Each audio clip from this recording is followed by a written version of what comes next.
Bonjour. Alors aujourd'hui, on va parler de la multiplication et de la division des nombres entiers. En fait, celle-là, elle est bien simple parce que ça peut s'expliquer par une règle. Et c'est ce qu'on va parler aujourd'hui qu'on appelle la règle des signes.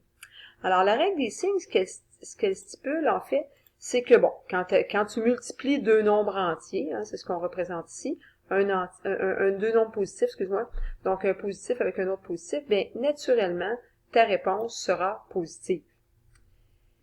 Par contre, quand tu vas multiplier deux nombres négatifs, ça revient à la même chose que faire une espèce de moins-moins. Tu te rappelles là, quand on faisait l'opposé de l'opposé? Eh bien, à ce moment-là, ça va aussi faire un positif. Où est-ce que là, ça va être un peu différent? C'est quand tu as un positif avec un négatif. Donc, peu importe l'ordre, positif en premier ou positif en deuxième, à ce moment-là, ta réponse sera négative dans les deux cas. Pense-y, si on se donne un exemple. Là. Mettons que tu dois 3 $ à 5 personnes. Donc, tu dois 3 $ à ta mère, tu dois 3 $ à ton père, tu dois 3 $ à ton frère, tu dois 3 $ à ton cousin et 3 $ à ta cousine. Donc, ça fait 5 personnes. Bon, ben dans le fond, ce que tu pourrais faire, c'est 5 fois moins 3, parce que quand tu dois de l'argent, c'est un négatif. Et ta réponse serait qu'au total, tu dois 15 $, donc moins 15. Donc, c'est pour ça qu'un positif multiplié par un négatif va toujours te donner un négatif. Donc, si je regarde en détail ici les exemples qu'on s'est donnés, alors bon, moins 3 fois moins 5, ça fait longtemps que tu fais des trucs comme ça fait 15. Parfait. Moins 8 fois moins 9. Là, tu as deux négatifs, ça revient comme à faire une espèce de moins-moins. Ta réponse est 72. Mais un moins 72, par exemple, ben ça fait 72. Moins 7, 7 fois moins 6. Donc, la règle des signes, ce qu'elle nous dit, c'est quand il y en a un des deux qui est négatif, ta réponse, elle est à ce moment-là aussi négative, donc moins 42. Et même chose pour le dernier, moins 8 fois 3, ta réponse sera négative, moins 24. Ben, une fois que tu laisses cette règle-là pour la multiplication, c'est exactement la même chose pour la division. Donc, si on se donne un exemple ici, deux positifs ensemble, la réponse est 6. Deux négatifs ensemble, la réponse est positive, ça te donne 5. Mais lorsqu'il y en a seulement un des deux qui est négatif, alors ta réponse sera négative. Donc, moins 4 dans le premier cas et dans le deuxième cas, moins 6. Je te mets sur pause moi-même là, parce que je vais te préparer un petit exercice que je vais te montrer et je te reviens tout de suite, ça sera pas long. Alors, je suis prête à continuer. Je me suis rajouté un petit encadré ici pour te démontrer la fameuse multiplication par deux nombres négatifs. Donc, on a vu que un positif, ici 2, moins 2, multiplié par un négatif, par exemple, moins 5, donnait un négatif. Par exemple, si tu dois 5 $ à deux personnes, tu dois un total de 10 $, donc ta réponse est moins 10.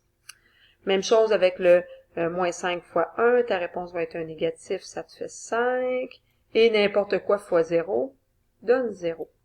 Si tu suis la logique, qu'est-ce qui se passe? C'est quand tu passes de moins 10 à 5, de moins 10 à moins 5, de moins 5 à 0, c'est tu augmentes de 5 à chaque fois. Okay? Donc, tu t'imagines sur une droite numérique, tu es à moins 10, tu augmentes de 5, tu es rendu à moins 5, tu augmentes de 5, tu es rendu à 0.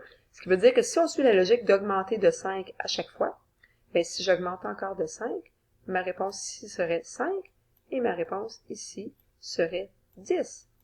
Ce qui signifie que finalement, deux nombres négatifs multipliés ensemble me donnent effectivement un nombre positif.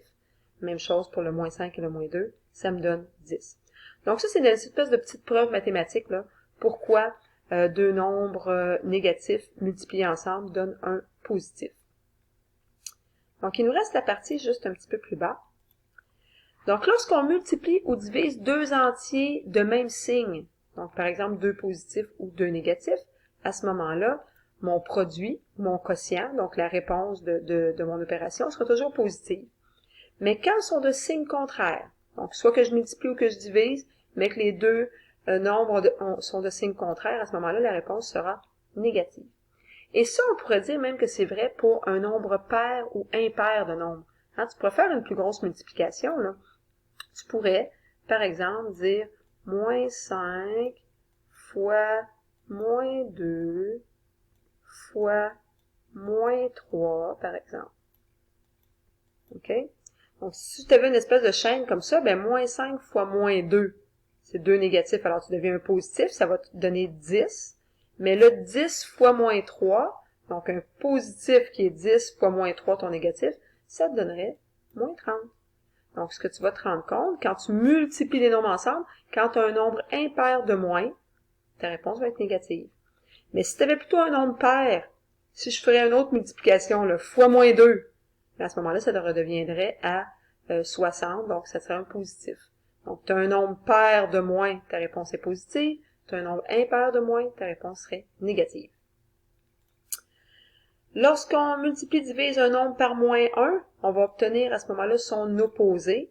Par exemple, 5 fois moins 1 va donner l'opposé, c'est-à-dire moins 5. Et 7 divisé par moins 1 va aussi donner l'opposé, c'est-à-dire moins 7. La division par 0, elle est spéciale parce qu'elle est impossible. Ça n'existe pas. C'est pour ça que tu ne verras jamais, tu n'as jamais vu ça et tu ne le verras jamais, par exemple, 24 sur 0 dans une fraction. Ça se peut pas. Tu peux avoir 0 sur 24. Donc ça veut dire comme tu n'as rien divisé en 24, il te reste rien.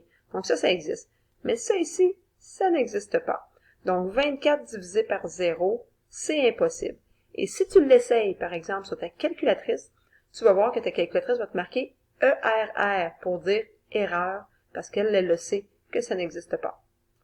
Donc, c'est tout pour aujourd'hui. On se revoit en classe.